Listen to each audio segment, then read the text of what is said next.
ലോകമെമ്പാടും വ്യാപിക്കാൻ വേണ്ടി ഇപ്പോൾ മുഴുവൻ ടാക്സിലെ തൊഴിൽ പുറത്തേക്ക് വരുന്ന കണക്ക്. ഇനി ഷോപ്പിംഗ് മാളിൽ സെക്യൂരിറ്റിയായി ജീവിക്കേണ്ട അവസാന കാലഘട്ടത്തിൽ വേഷം കെട്ടി നടത്തുന്ന കുറെ സാധാരണക്കാർ പാവങ്ങളുണ്ട്. അതായത് ഇന്നലകളിൽ ഒരു ഡ്രസ് കോഡ് മാറ്റുന്ന പോലും ആളുമ്പിൽ മോശമാണെന്ന് വിചാരിച്ച് മുണ്ട് തുണിയെടുത്ത് ഷർട്ടിട്ട് നടന്ന പാവം മനുഷ്യൻ 65-70 വയസ്സിൽ ജീവിക്കാൻ മറ്റൊരു രക്ഷയില്ലാത്ത സമയത്ത് ഏതോ മാളിൽ സെക്യൂരിറ്റി ഗാർഡായി നിൽക്കാൻ പറഞ്ഞപ്പോ പാന്റും ഷർട്ടും ഇൻസൈഡും ഷൂവും ടൈയും തൊപ്പിയും വേണം കയ്യിൽ വിസിലും കൊടുത്ത് അയാളെ മനസ്സിൽ കോമാളി വേഷം കെട്ടി നിൽക്കുന്ന അവസ്ഥയാണ്. ഇന്നലെ അങ്ങനെ ഒരു വസ്ത്രമാണ് ധരിച്ചിട്ടില്ല. പക്ഷെ ഇന്ന് ജീവിക്കാൻ വേണ്ടി അങ്ങനെ ഒരു വസ്ത്രം ധരിച്ചിട്ട് എത്രയോ സെക്യൂരിറ്റി ഗാർഡുകൾ നിങ്ങൾ ഷോപ്പിംഗ് മാളിൽ കാണുന്നുണ്ട്. ഒരു 5 വർഷം കഴിയുമ്പോഴേക്കും ഒരു ഷോപ്പിംഗ് മാളിലും ഒരു സെക്യൂരിറ്റി ഗാർഡ് പോലും ഉണ്ടാവില്ല എന്ന പുതിയ കണക്ക്. എല്ലാം റോബോട്ടുകൾ പോയി. ഇന്ന് ബിടെക് കഴിഞ്ഞ കുട്ടികൾ പോലും ബാങ്കിങ് ടെസ്റ്റ് ചെയ്താൻ വേണ്ടി കോച്ചിങ്ങിൽ പോയി കൊടുക്കുന്നത്. ബാങ്കിങ് മേഖലയ്ക്ക് തൊഴിലവസരങ്ങൾ പുതുതായി ഉണ്ടാവില്ലെന്ന് മാത്രമല്ല ഉള്ളത് കൂട്ടത്തോടെ VRS പുറത്തേക്ക് പറഞ്ഞേക്കുന്ന പറയുന്നത്. ഒരു ബാങ്കിനകത്ത് ഒരു ബ്രാഞ്ച് മാനേജറും ഒരു അസിസ്റ്റന്റ് സ്റ്റാഫും മതി, ബാക്കി എല്ലാ പണിയും റോബോട്ട് നോക്കും, AI നോക്കും. ഇപ്പൊ തന്നെ CDMA മെഷീനിലേക്ക് പൈസ സമയത്ത് വേറെ ആളുടെ സഹായം നമുക്ക് ആവശ്യമില്ല. ബാങ്കിൽ ആളുടെ സഹായം ഉണ്ട്, പക്ഷെ റോബോട്ട് രൂപത്തിലേക്ക്. ഇന്നത്തെ ഏറ്റവും വലിയ സർജറികൾ നടത്തുന്ന റോബോട്ടുകളാണ്. മനുഷ്യന്റെ കൈ വഴങ്ങാത്ത വിരൽ വഴങ്ങാത്ത സ്ഥലങ്ങളിൽ പോലും ഏറ്റവും ചെറിയ സർജറി മീൻസ് ഏറ്റവും മൈന്യൂട്ടായ ഭാഗങ്ങൾ കട്ട് ചെയ്യാനൊക്കെ ഇന്ന് റോബോട്ടുകളുടെ സഹായം തേടുന്നുണ്ട്. അത് ഇനി കുറെ കൂടി കൂടാൻ പോകുന്നത്. സർജറികളൊക്കെ ഡോക്ടർമാരിൽ നിന്ന് റോബോട്ടിലേക്ക് മാറണം. ഒരു സെറ്റ് കൊടുത്തത് മറ്റൊമ്പോഴെടുക്കും. ഹോട്ടലുകൾ സർവീസ് ചെയ്യാൻ വേണ്ടി ഭക്ഷണം കൊടുക്കാൻ വേണ്ടി ഇനി സർവീസ് ചെയ്യാൻ സ്റ്റാഫിന്റെ ആവശ്യമില്ല, റോബോട്ട് മതി. റെസ്റ്റോറന്റിൽ നിന്ന് റൂം താമസിക്കും, റൂം നമ്പർ 206 ഫുഡ് കൊടുക്കാൻ പറഞ്ഞാൽ 206 പ്രസ് ചെയ്ത് ഫുഡ് കൈ കൊടുത്താൽ അവൻ ലിഫ്റ്റിൽ കയറി റൂം കൂടെ കൊടുത്തു. ഇങ്ങനെ ആധുനിക കാലഘട്ടത്തിന്റെ AIയുടെ കടന്നുവരവോടുകൂടി വരുന്ന 5 വർഷം കഴിയുമ്പോഴേക്കും ഇന്ത്യ രാജ്യത്ത് ഏകദേശം 15 കോടി മുതൽ 20 കോടി വരെ ആളുകളെ തൊഴിൽ നഷ്ടപ്പെടാനുള്ള സാധ്യതയുണ്ട് എന്നാണ് ട്രേഡ് യൂണിയൻ നേതാക്കന്മാരെ കണക്കൂട്ടൽ. പക്ഷെ പ്രശ്നം അതല്ല.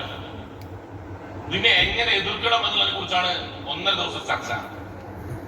ഏതെങ്കിലുമൊക്കെ ഇടതുപക്ഷ സഹായത്തിൽ കൂടുതലുണ്ടെങ്കിൽ ഞാൻ പറയുന്നുണ്ട് വ്യക്തിപര വിഷമം വിചാരിക്കുന്നു. പണ്ട് ട്രാക്ടറുകൾ വന്ന സമയത്ത് അതിന് തന്നെ കൂടെ തന്നെ കാടകൾ വെച്ച് നിലവിഴുന്നുകൊണ്ട് പ്രതിഷേധിച്ച കർഷകർ നമ്മുടെ നാട്ടിലുണ്ട്, കർഷക തൊഴിലാളികൾ നമ്മുടെ നാട്ടിലുണ്ട്.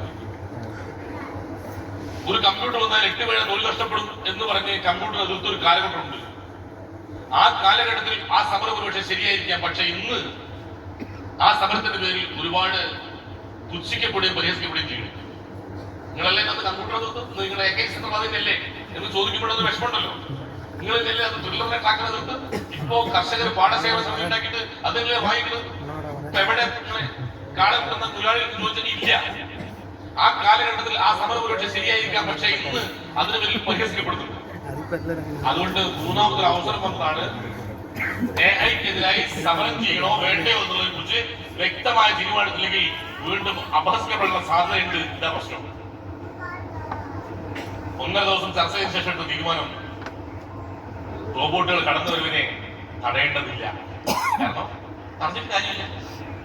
പിന്നെ അതത് മേഖലയിലെ തൊഴിലാളികൾ അതത് മേഖലയിലെ തൊഴിൽ സംരക്ഷണത്തിന് വേണ്ടി പ്രതിരോധിച്ചു നിന്നൂടുക. ഇത് രണ്ടുകൂടി എങ്ങനെ നടക്കാൻ കുഞ്ഞു മനസ്സിലാക്കില്ല. പഴവും സമരവും പറഞ്ഞ പോലെ തന്നെയാണ്. ഇത് രണ്ടുകൂടി ഒരുമിച്ചുള്ള സാധ്യത കുറവാണ്. ഒരു കാര്യങ്ങൾ ഓർമ്മിച്ചു, അടുത്ത 5 വർഷക്കാലം കൊണ്ട് ഒരു 10-15 കോടി ആളുകളെ തൊഴിൽ നഷ്ടപ്പെടാനുള്ള സാധ്യത ഉണ്ടെന്ന് എല്ലാവർക്കും ബോധ്യമാക്കി. ഇപ്പോ ഇന്നലെ എന്റെ നിങ്ങളെ നാട്ടിലൊക്കെ കുറെ ആളുകൾ മദ്യപിച്ച് ലക്കിയിട്ട് റോഡിലൂടെ നടക്കുകയും കിടക്കുകയും ചെയ്തത് നമ്മളെ കണ്ടത്. അവർക്ക് ഒന്നുമില്ല സാമൂഹികമായോ സാമ്പത്തികമായോ പിന്നോക്കം നിൽക്കുന്ന ആളാണ്. ആ കുടുംബത്തിലൂടെ പറ്റും. അച്ഛനെ പണ്ടത്താണ്ടിരിക്കാറ് ഒരു പകരം നടക്കുന്നത്. അങ്ങനെയൊക്കെ ഈ നാട്ടിലെ സാധാരണ ആൾക്ക് തോന്നിയ പിന്നോക്കക്കാരായ ആളുകൾ അത് ചെയ്തു. പക്ഷെ ഇന്ന് MDMA പോലുള്ള മാരകമായ ലഹരി ഉപയോഗിക്കുന്നത് ഈ നാട്ടിലെ അപ്പർ ക്ലാസ്സിലെ മക്കളാണ് പറയുന്നത്. നമ്മുടെ നാട്ടില് ഹൈലി എഡ്യൂക്കേഷൻ പറയുന്ന, അതായത് +2 ഫുൾ A+ വാങ്ങിയതിനു ശേഷം ഹയർ സ്റ്റഡീസിന് വേണ്ടി നമ്മൾ ബാംഗ്ലൂരിലേക്കോ മൈസൂരിലേക്കോ അതർ സ്റ്റേറ്റ്സിലേക്കോ കയറ്റിവിട്ട് അവിടെ നിന്ന് നമ്മുടെ കുട്ടികൾ ഒരുപക്ഷെ നാളത്തെ ഭാവി വാഗ്ദാനം എന്ന് പറയുന്ന കുട്ടികൾ മദ്യത്തിനും മയക്കുമരുന്നിനും അടിമയായി ലഹരി ഉപയോഗിച്ച് ലക്ക് കെട്ട് അവന്റെ മാനസികത താളം വെച്ച് നാട്ടിൽ തിരിച്ചുവിടുന്ന കുട്ടികൾ നമുക്കറിയാം. അതങ്ങനെ പരസ്യമായി പല രക്ഷിതാക്കളും പറയാറില്ലെങ്കിൽ ശരി, ഈ ബിസിനസ്സുമായി ബന്ധപ്പെട്ട് ആയിരക്കണക്കിന് ആളുകൾ ഞാൻ കാണുന്നതുകൊണ്ട് ഞാനുമായി അടുപ്പോടെ എത്ര രക്ഷിതാക്കളൊന്ന് കെട്ടിപ്പിടിച്ച് കരഞ്ഞു, സാറേ മോനെങ്ങനെയായി പോയി, മോളിങ്ങനെയായി പോയി, ഹയർ സ്റ്റഡീസ് പറഞ്ഞാ. ഇന്നലെ നമ്മുടെ നാട്ടിലെ ഏറ്റവും പിന്നോക്കക്കാരൻ ലഹരി ഉപയോഗിച്ച സമയത്ത് അതൊക്കെ ഒരു കുടുംബ പശ്ചാത്തലം അങ്ങനെ ആയതുകൊണ്ടാ എന്ന് ഞാനും നിങ്ങളും പറഞ്ഞാൽ ഒഴിവാക്കി. പക്ഷെ ഇന്നത്തെ അപ്പർ ക്ലാസിന്റെ മക്കള് ലഹരി ഉപയോഗിക്കുമ്പോൾ ഇതെന്തുകൊണ്ട് എന്ന് ചോദിച്ചത് ഉത്തരവില്ല. മാനസിക വ്യക്തമതിനെ കുറിച്ച് പഠിച്ചതിന് ശേഷം അവർ പറഞ്ഞ അഭിപ്രായം എന്തുകൊണ്ടാണ് ഹൈലി എഡ്യൂക്കേറ്റഡ് കുട്ടികൾ, വലിയ കുടുംബത്തിൽ വന്നവർ, അധ്യാപകരുടെ മക്കൾ അല്ലെങ്കിൽ വലിയ ജോലിയുള്ള മക്കളൊക്കെ ഇങ്ങനെ മദ്യത്തിന് ലഹരി കഴിയപ്പെടുന്നത് ചോദിച്ചപ്പോ അവരെ ഭാവിയെ കുറിച്ചുള്ള ആശങ്കയുള്ള നിരാശ, അതിൽ നിന്നാണ് പോലും കുട്ടികളൊക്കെ ലഹരി ഉപയോഗിക്കാൻ പ്രേരിപ്പിക്കുന്നത്. ഇപ്പോ അവിടെ ചെന്ന് പഠിക്കുന്ന കുട്ടികൾക്ക് അതേ കോഴ്സ് അവന് മുമ്പേ കഴിഞ്ഞ സീനിയേഴ്സ് അവര് പണിയൊന്നും കിട്ടാതെ വന്നിട്ട് അവൻ ലഹരി ഉപയോഗിക്കുന്നു, ലഹരി വിൽക്കുന്നു, പുതുതലമുറ വാങ്ങുന്നു.